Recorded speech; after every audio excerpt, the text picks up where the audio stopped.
qui sait pas, qui n'a pas fait Netilat Yadayim le matin, il touche le pain, c'est comme s'il transmet au pain aussi un esprit, des énergies, une énergie néfaste.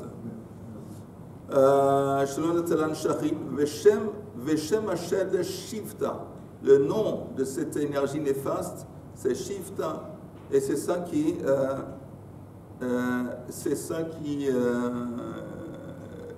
qu'on essaie d'empêcher. Donc c'est pour ça qu'on permet à la femme de se laver une maille en kippour, pour empêcher qu'il va y avoir une mauvaise énergie, une mauvaise ruach qui va se poser sur le pain. La Gemara continue. Amru alav al shamay azaken shelo ratza lahachil beyado achat. Apparemment, un shamay qui était strict et très pieux, il ne voulait pas, en dépit du fait que c'était autorisé, il ne voulait pas. C'est ein zain, voilà, amud bet. Il ne voulait même pas se laver une main. Lo ratza lahachil beyado achat. Et les sages lui ont obligé, pas seulement de se laver une main, de se laver deux mains. Et pourquoi on avait dit Shifta, c'est le nom de ce démon qui est associé à cette mauvaise énergie qui se pose sur le pain qui a été touché. C'est intéressant. Aujourd'hui, j'imagine que c'est moins. Je ne sais pas si ces Ukhot et tout ça sont actuels aujourd'hui comme c'était avant. Mais si c'est vrai que c'est actuel, il faut faire gaffe quand on va au restaurant. Et il y a des gens qui nous donnent le pain, ils n'ont pas fait Netilat Yadayim, qui sait ce qui se passe sur le pain, il y a une mauvaise énergie. Mais bon, tout ça en parenthèse. Ok, Tanoura Banan. Je peux poser une question? Même une question et demie. Est-ce qu'il n'y a pas une apparente, le mot je cherche, pas contradiction, mais une sorte de manque? Il manque quelque chose. À quoi? À savoir, c'est que on dit tu dois te laver, etc. À qui on s'adresse? Un homme, une femme, ou les deux? Et après on parle de la femme avec l'enfant. Vous voyez donc qu'il y a... Aux deux. Je ne sais pas. Mais en tout cas, c'est pas précisé. On précise après, c'est la femme qui donne à manger à l'enfant. Après, et avant, on parle des deux. Donc, non. quelque chose qui... Nous, on est censé de savoir que dans la Torah, c'est écrit « V'initem et nafshotechem » Vous allez vous infliger pendant Yom Kippourim. Vous mortifiez, vous vous infligez. Ce n'est pas écrit ni qu'on ne peut pas manger, ni qu'on ne peut pas boire, ni qu'on peut... C'est simplement écrit « Vous allez vous mortifier ». Les sages ont compris c'est quoi mortifier, entre autres, interdiction de manger, de boire, de se baigner, de se huiler, d'avoir des relations conjugales et de mettre des chaussures de cuir. Mais tout ça, ça fait référence à des hommes. Non, ça fait référence à des juifs. Quoi, t'es devenu, comment on appelle, chauviniste ou quelque chose depuis l'été. Ça s'applique également aux femmes et aux hommes. Pourquoi faire une distinction entre les femmes et les hommes? Parce que les exemples qui sont donnés...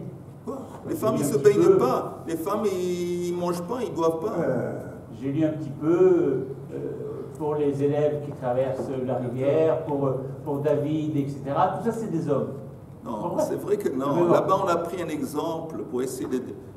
Il y a quelque chose. Non, il n'y a pas, Richard. C'est censé être clair et limpide et simple.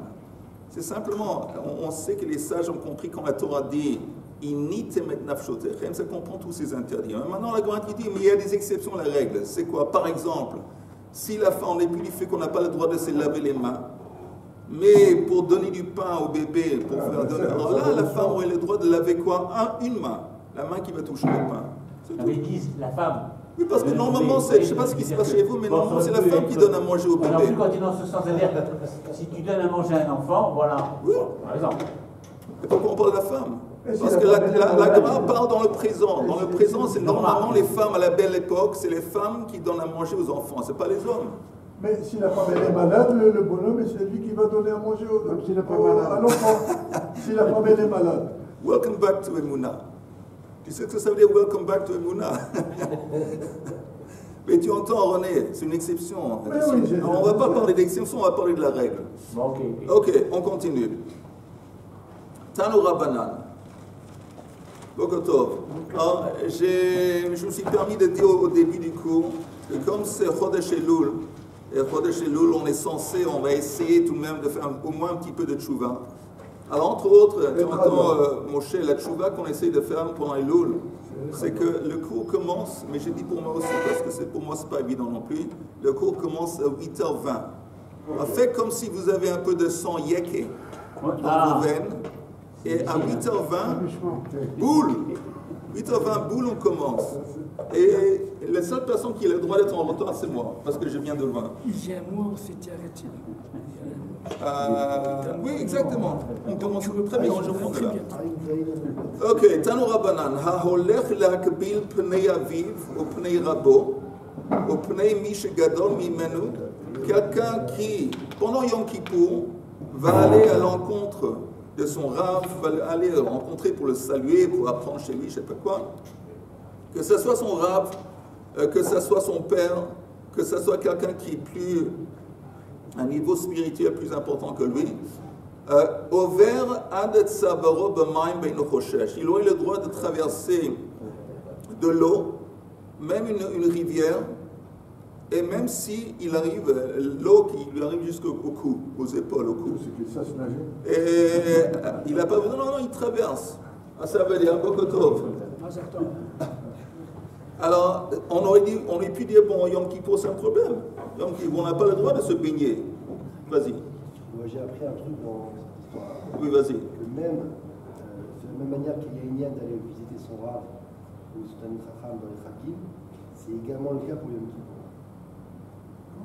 Oui. Il y a une grande différence. C'est un peu étrange. C'est quoi la grande différence? C'est vrai qu'on est censé pendant la fête. Maintenant, la fête, normalement, quand on parle de Pessah, ou quand on parle de Sukkot, c'est une fête de 7 jours. Et attends une seconde, pendant la fête, il y a tout de même Chol HaMoed. Il y a aussi le Yom Tov. Il y a 2 Yom Tov, aussi bien Sukkot, aussi bien que Sukkot. Il y a un élément majeur avec Yom Kippour, c'est que Yom Kippour, il n'est pas considéré normalement comme une fête de réjouissance. Chilvouti, c'est pas un truc.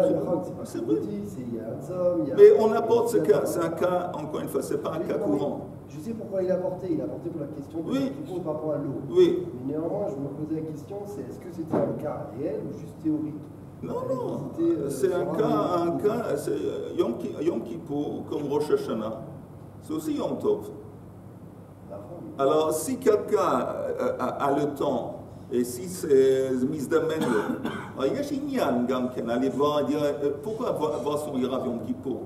Pas simplement lui dire t'as entendu les nouvelles, il y a des manifestations de droite et de gauche. Non, on va aller voir son Rav pour lui dire Gemar Khatima Tova, lui demander une bracha. Tout de même, Yom Kippour, Rosh Hashanah, la même chose, lui souhaiter une bonne année, quelque chose comme ça.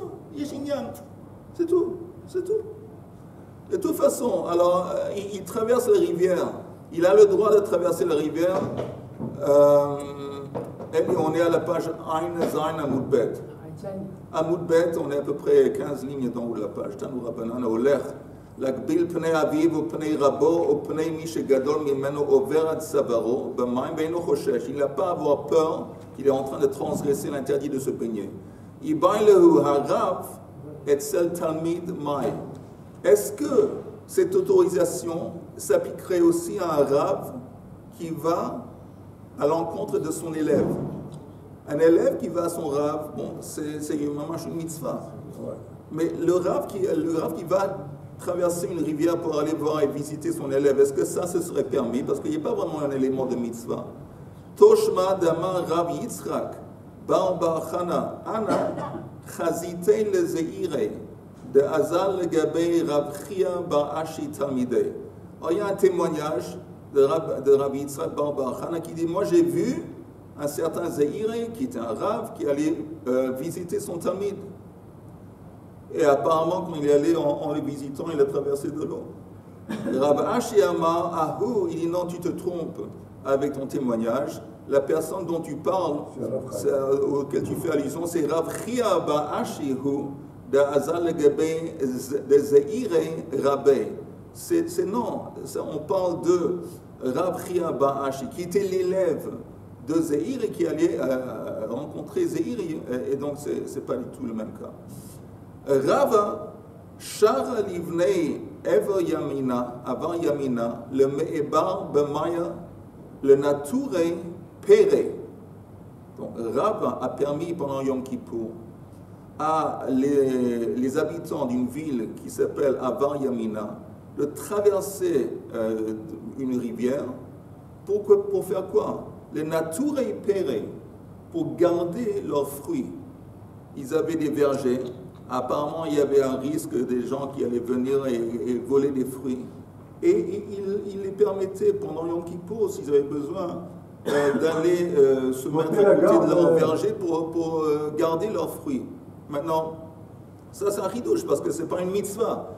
Mais on voit que s'il y a un risque que l'argent ou leurs biens vont être dédommagés, ils vont encaisser une perte d'argent. Néanmoins, c'était permis. Amar le Abba le Rabba, Tanya de Messayalach. Il dit, tu sais, Abba dit Rabba, j'ai une braïta qui apporte un support à ta décision. Qu'est-ce que la braïta dit? Shomri perot ovrin ad savaran b'maim ve'in chosheshin. Les gens dont le but est de garder les fruits, ils ont eu le droit, encore une fois pendant Yom Kippour, de traverser l'eau, même une eau profonde qui arrive jusque leur cou, et ils n'ont pas à avoir peur de transgresser l'interdit de se baigner. Alors il y a un exemple rare, parce que je sais que le Yom Kippour, c'est là où il y a beaucoup de vols, parce que les gens ils savent et alors c'est quelqu'un qui a, je sais pas, de l'argent ou bien de l'or dans une maison. Est-ce qu'il peut rester à la maison et dire pour garder ses biens? S'il y a un risque réel, il n'y a pas autre moyen que de rester à la maison. Il reste à la maison. Mais normalement, on a quand même entendu parler d'un coffre-fort. Mais des fois, ils prennent les coffre-fort. Il ferme la clé. Et c'est mieux que de rester à la maison. Il peut faire les voyages, ils prennent le coffre-fort, ils vont avec. Rav Yosef, Char, mais c'est vrai ce que tu dis, hélas. Il y a pas mal de cas Yom Kippour de vol. Et les gens, ils prennent avantage du fait que les gens sont à la Beiknes. C'est incroyable. Incroyable, mais vrai. Rav Yosef, Char lehu, livnei bei tarbu, le mi'avar b'maya, le meitei, le pirka. Alors, Rav Yosef, lui, il permettait apparemment les talmidim de la yeshiva de Tarbu de traverser une rivière pour arriver les pirka. Pirka, c'est un endroit où il y avait une classe pour participer à la classe de Torah. Alors encore une fois, pour une mitzvah, c'est permis. Alors la Gemara demande le meizal lo sharalehu. Mais il ne leur a pas permis de rentrer à la maison. Parce que quand ils vont rentrer chez eux, ils ne sont pas en train de faire une mitzvah. Donc traverser la rivière, Yom Kippour, pour faire la mitzvah, d'écouter, de participer à un cours, ça ils ont permis. Mais de retourner, encore une fois, traverser la rivière, s'il n'y a pas de mitzvah, donc il est interdit. C'est comme aujourd'hui qu'il y a un malade, il va aller à l'hôpital, il prend une voiture. Et à ce moment-là, il vaut mieux qu'il reste là-bas. Absolument, absolument. Voilà. C'est bête. Oui, ein seinem Mutbet, pardon, Ali, tu aurais dû demander avant. C'est comme le... Tu veux que je te le montre? C'est comme les Je Edim. te montre. C'est comme les Edim pour la lune. Comme les Edim, exactement. Comme les Edim, les témoins qui viennent témoigner de la lune, ils ont le droit d'aller beaucoup plus loin que Alpin Mamot. Mais une fois qu'ils arrivent, ils ne peuvent pas, en fin de compte, ils ne peuvent pas sortir de Yerushalayim. Ils peuvent tout de même marcher dans tout Yerushalayim. Oui. Excusez-moi, donc en fait, on est d'accord. Est-ce qu'à l'époque, c'était un cas possible que, je ne parle pas de traverser l'eau, mais qu'il y avait un shiurim qui était donné à Yom Kippour? Oui. Donc c'est-à-dire qu'il n'y avait pas de lignane de faire une fila toute la journée, etc. Non. C'est ça. Mais même ici, je veux dire, il y a la fila, et puis le soir après Colidré, après Arvit, le Rav donne un shiur. Et moi, bon, je vais aller à la fila ailleurs, et puis je viens ici pour le shiur. Moi, heureusement que je n'ai pas une rivière à traverser. Mais... En tout cas, sache que si tu en avais une, toi. Amar le Abaya, Imken, Ata marshilan latid lavo. Mais Abaye a dit à il a dit à Rabbi Yosef, tu sais ce que tu fais, c'est pas bien. Parce que si tu leur dis qu'ils n'ont pas le droit de rentrer chez eux, Ata marshilan latid lavo, tu vas faire en sorte que la prochaine fois, ils vont même pas aller au cours. Parce qu'ils vont dire, bon, je vais au cours et après je suis bloqué là-bas. Ils vont pas aller. Alors il dit, non, tu aurais dû leur permettre de rentrer aussi. Et que de Amre Charalehu, le Meite, ve Charalehu le Meizal. Il y a une autre version qui dit que Rabbi Yosef leur a permis aussi bien d'aller, aussi bien de retourner. Amar et Abaya, c'est Abaya qui a demandé, Bishlam le Meite le Chaye. Je comprends que tu les autorises de traverser la rivière pour aller. Je veux bien. Elle a le Meizal, Maïtama. Mais pourquoi tu leur permets de rentrer et de traverser les rivières quand ils rentrent, ils ne font pas de mitzvah? Et la réponse est que des chelote et marchilan, le hati de labo, qu'ils vont pas, tu ne vas pas les empêcher l'année prochaine de refaire le coup. Rab Yehuda ve Rab Shmuel bar Rab Yehuda. Havu kaime aguda de Nahar. C'est quoi ce nom qu'il faut dire ici? Papa. Il y a un autre nom peut-être qu'il faut dire. Ils étaient de toute façon, ces deux Chachamim, Rabbi Yehuda et Rav Shmuel, ils étaient assis sur le banc, on dit le banc, de la rivière de Rav Papa. Amabar de Chadstad, est près de l'entrée de la ville de Chadstad. Encore une fois, Chadstad, c'était un village qui était sur le bord de la rivière, ils étaient en face. Vahabakai Rami Bar Papa Mehach Gisa. Et un certain Rami Bar Papa, il était de l'autre côté de la rivière. Rama Leukala, il a crié aux deux Chachamim qui étaient de l'autre côté. Mao le Me'ebar le Meitei le Gabaychu, le Mishal Shma'ata. Est-ce que j'aurai le droit de traverser cette rivière pour me rendre jusqu'à vous et pour apprendre le ou pas vous demandez une question, le Mishal Shma'ata. Amar le Rab Yehuda, Rab Shmuel, de Amrei Tarvayu, Over.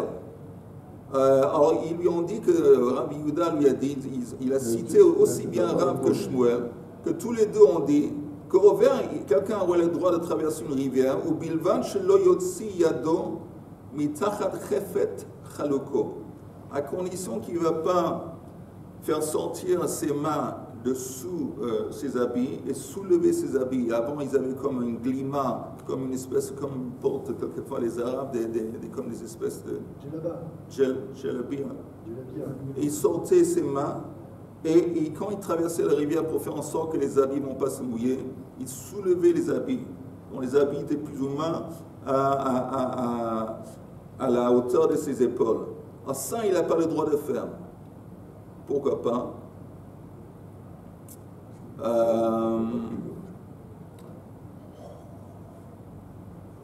Et que de Amrayamar et Rab Shmuel. Regardons le Rashi. Rashi qui dit. Le Rashi qui dit Chaluko, un peu plus en bas, le titre du Rashi c'est Chaluko. Vous voyez?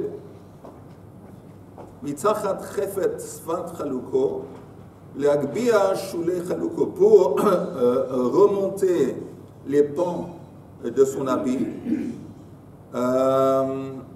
De Einon ira comme malbouche, parce que Yom Kippour comme Shabbat, on n'a pas le droit de porter des choses dans le domaine public, comme Shabbat.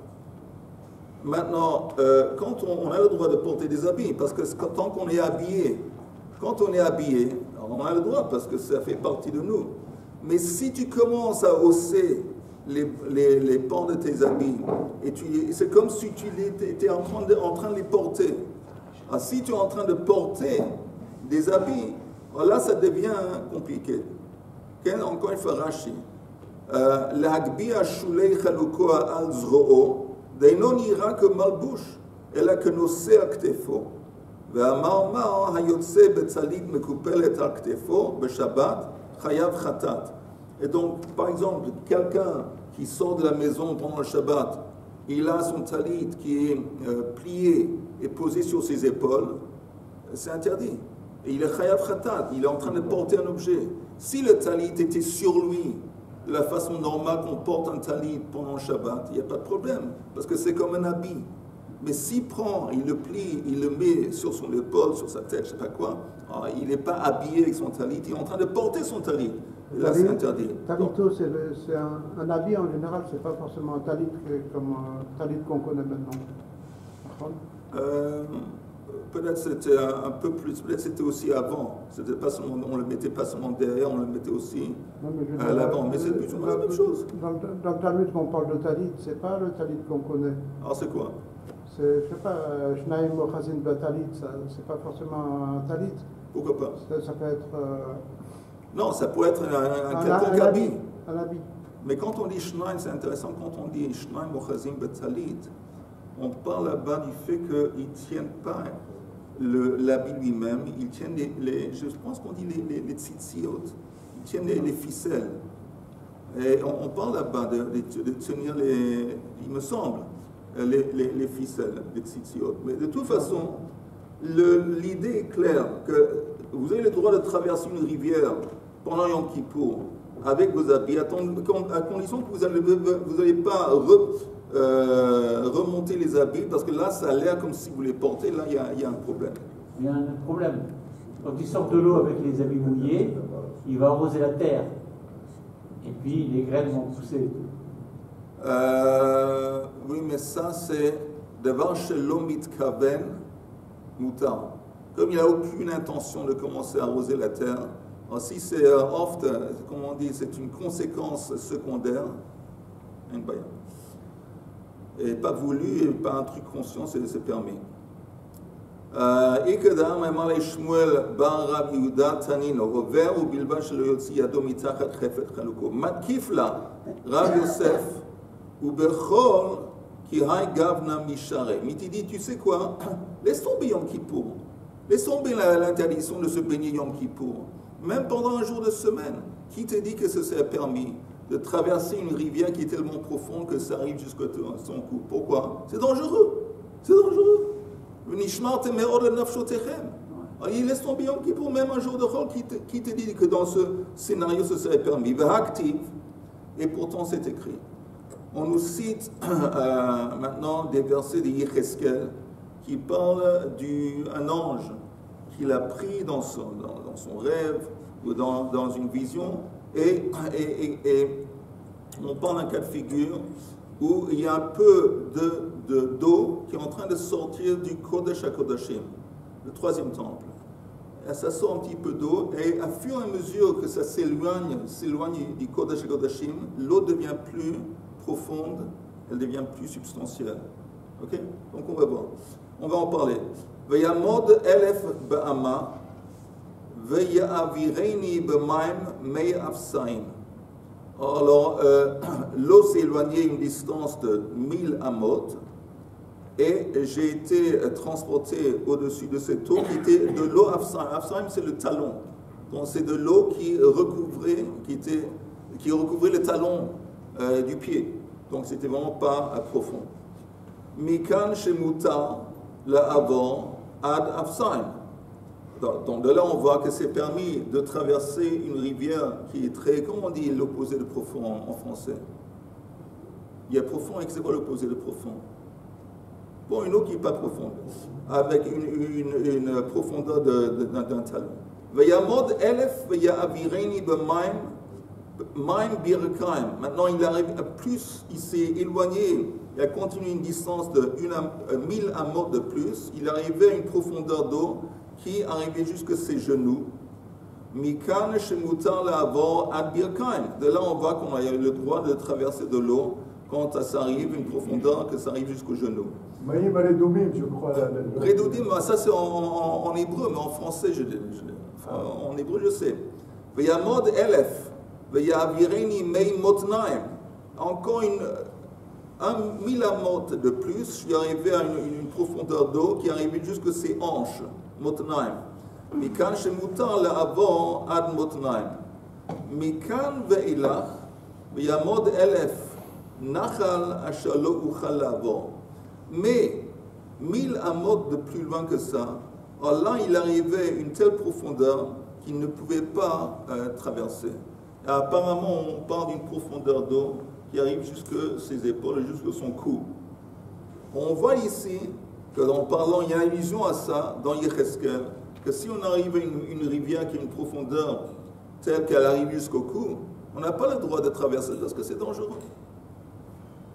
Amarabaya, Shainei Nachal de Redifei Maya.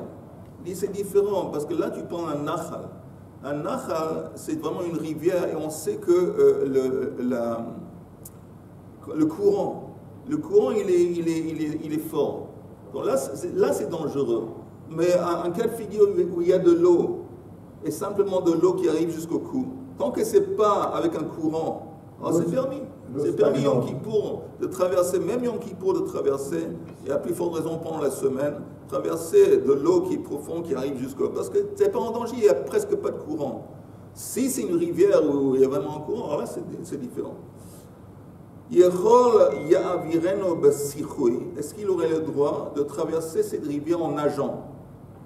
Talmud Lomar, on cite encore une fois le verset Ki ga'u ha'maim mei shachu.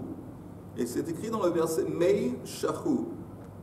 Ça veut dire mai mei shachu. Ça fait allusion à quoi ce terme? Shiuta. Shiuta, c'est apparemment c'est nager. Sheken korin les shayata sayacha. Encore une fois, shayata et sayata, ça veut dire se nager. Est-ce qu'il aurait le droit de traverser cette rivière avec un petit bateau? Talmud lomar bal teilech bo ani ou ani shait. Ani, c'est un bateau. Il aurait le droit, est-ce qu'il aurait le droit de traverser cette rivière avec un gros bateau? Talmud lomar, on va si à dire lo ya'avreno. Et si apparemment, ça parle d'un gros bateau. Maï mashma que de metagem Rav Yosef lo tazil bei besfinat tsayadin ve burni rabatim lo tegozina. Ok, ça, on voit que ces allusions, ça fait allusion à un petit bateau, un grand bateau.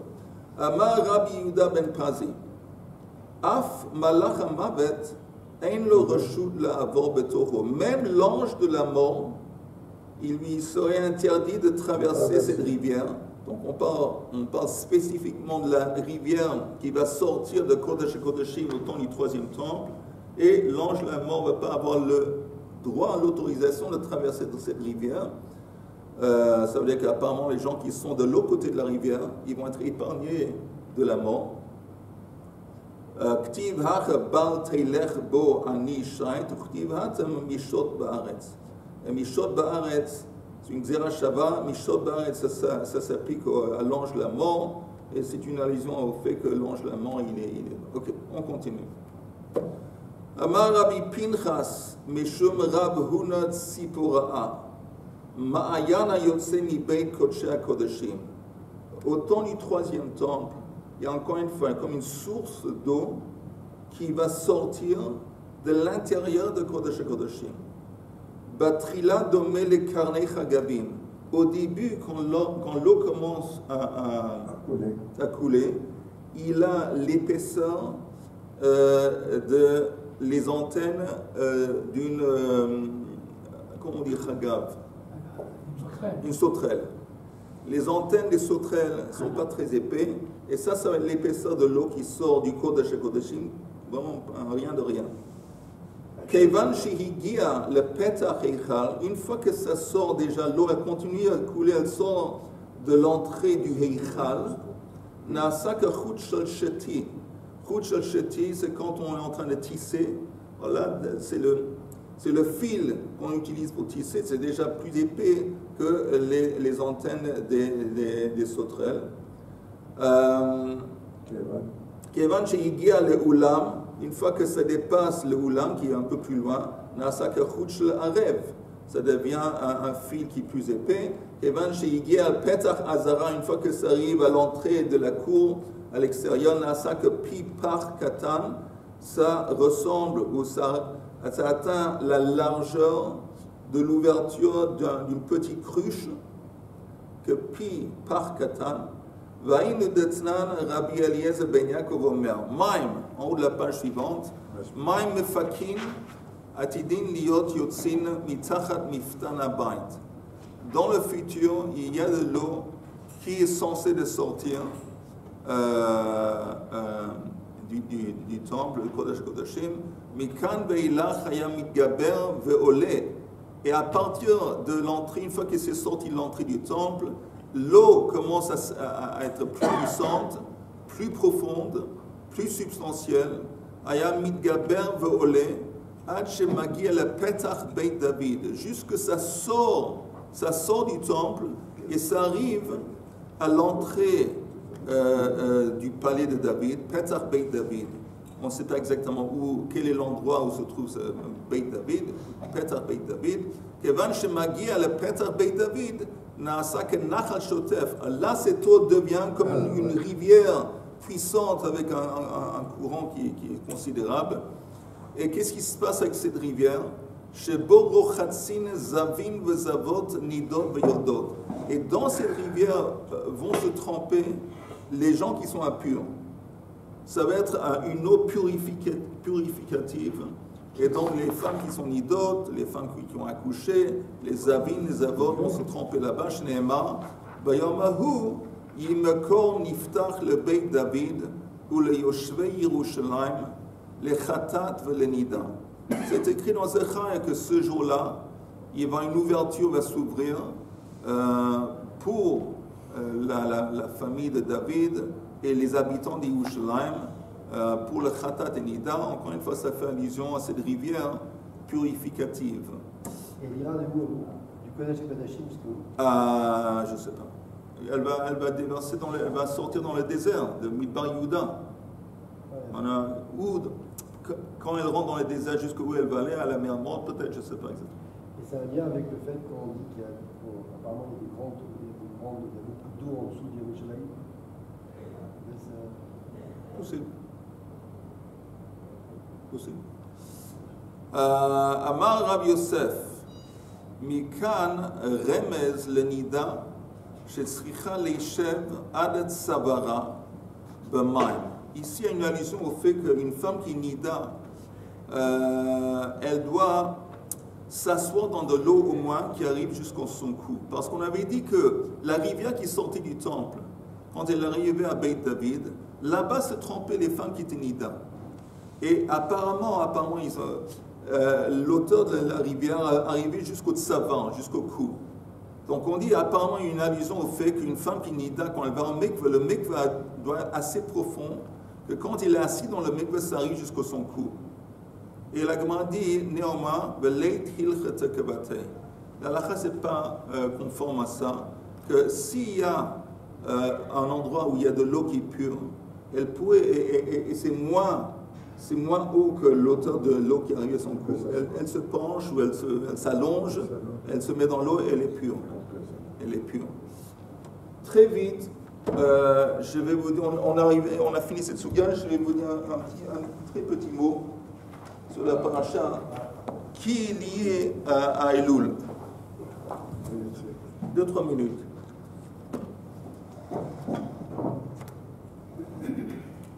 Vous savez que c'est écrit au début Shoftim ve'shotrim titen lecha bechol sha'arecha asher Hashem Elokecha noten lecha. Et les balais moussard, ils disent, c'est quoi installer des policiers ou installer des juges et des policiers à toutes les entrées qu'Hachem vous a données? Ils disent que c'est une allusion à nos sens. Par exemple, c'est quoi les entrées? Par exemple, les yeux. Le monde, il rentre par les entrées chez nous à travers les yeux. Le monde, il rentre chez nous à travers les oreilles. Et à nous, on impacte le monde à travers la bouche. Là, c'est le sens inverse. Et on est censé de mettre là-bas, on est rappelé au début des Elul, on dit ça toujours, de mettre des juges et des policiers. Ça veut dire, il faut savoir qu'on est très influencé par l'environnement. Il faut aussi savoir que l'homme, il est fait dans l'image d'Hachem, B'Tselem Elokim. c'est quoi qu'on est fait de B'Tselem Elohim? De la même façon que Elohim, c'est lui le créateur des mondes. Alors le Nefesh HaChaim, il explique qu'un être humain, et surtout un juif, B'Tselem Elohim, il est comparable à Dieu, de quel point de vue? Il est Yotzer Olamot, on crée des mondes. Entre parenthèses, apparemment, le monde à venir auquel on va accéder, Admei Abesim Shana, c'est quoi ce monde? C'est une réalité, c'est des mondes que nous-mêmes on a créés ici en bas. Maintenant, quel est le lieu, où est-ce qu'on crée des mondes? À travers, en passant par 3 domaines. Il y a la dimension des pensées, la dimension des paroles, la dimension des actes. Ça, c'est le champ de bataille, notre champ de bataille. Les endroits dans lesquels on arrive à créer, mamash créer, c'est à travers la pensée, la parole et les actes. Et donc, c'est pour ça que c'est tellement important de faire gaffe et de faire attention à quoi on est exposé. Surtout aujourd'hui avec Internet et compagnie, parce qu'on est constamment bombardé par plein de choses. Il faut vraiment faire un self-censorship, une censure nous-mêmes. Autocensure. Parce qu'encore une fois, on est très très influencé. Il suffit de voir les gens, ils écoutent des nouvelles des chaînes, je ne sais pas, 11, 12, 13, ils vont entendre tel et tel, ils vont écouter la chaîne 14, ils vont entendre d'autres choses. Chacun est influencé. Et ce qu'on voit, et ce qu'on dit, même ce qu'on dit, je ne parle pas seulement de la force de la parole vis-à-vis de la Lashon Hara, vis-à-vis de Echidut, qui est négatif, mais au niveau positif, c'est écrit que Brit Kruta la Sfataim, il y a une alliance qui a été établie sur les lèvres. Ça veut dire quoi? Ce qu'on dit, ça crée.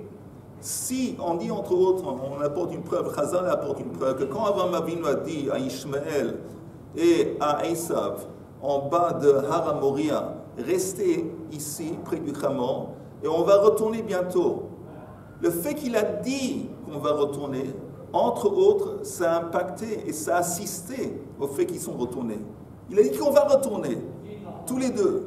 Et ça, le fait qu'il a dit, ça... Donc même, je ne parle pas du côté négatif de Lashon Hara, de Echlut, de parler bien, de dire des bonnes choses sur nous-mêmes, sur les autres.